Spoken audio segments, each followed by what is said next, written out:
नमस्कार, मी कोड क्रमांक 5 माझ्या नाट्यशाळेचे नाव आहे. मी सरपंच होणार. काय मंडळी, ओळखलात का नाही मला? मी राणी, या आजरा गावाची राणी. आज आमच्या वार्षिक निवडणुकीने आमच्या आजऱ्याला जो धमाका दिलेला आहे, त्यामध्ये बाबूराव आणि भाऊराव या दोघांचं मोठमोठ्याने भांडणं सुरू आहे.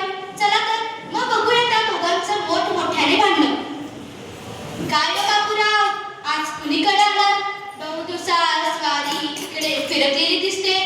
आजच तुम्हाला आमची कशी काय आठवण झाली? काही विशेष काम असल्याशिवाय तुम्हाला आमच्या घराचा रस्ता एरवी कसा आठवणार? काय म्हणाला? आता वार्षिक निवडणूक जवळ आली आहे. मला सरपंच म्हणून उभा राहायची खूप इच्छा आहे. माझ्या मित्रांचा माझ्या पाठीशी खूप पाठिंबा आहे, पण थोडीफार माणसं माझ्या विरुद्ध दिसतात. पण त्याचं काय नाही आहे. मला फक्त तुमच्याकडून विश्वास हवाय. बोला, देता का तो तुमचा विश्वास? असं झालंय की आता मी नवीनच माणूस आहे या गावात, म्हणून मला उभारायची खूप इच्छा आहे. मला फक्त तुमच्याकडून विश्वास हवाय. काय काय म्हणता? विश्वास?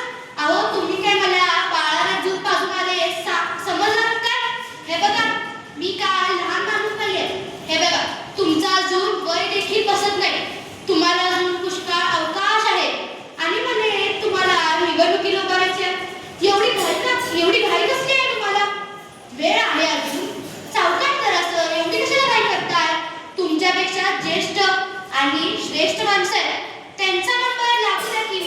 मग आहातच की तुम्ही, कशाला उगाच एवढी काळजी करताय?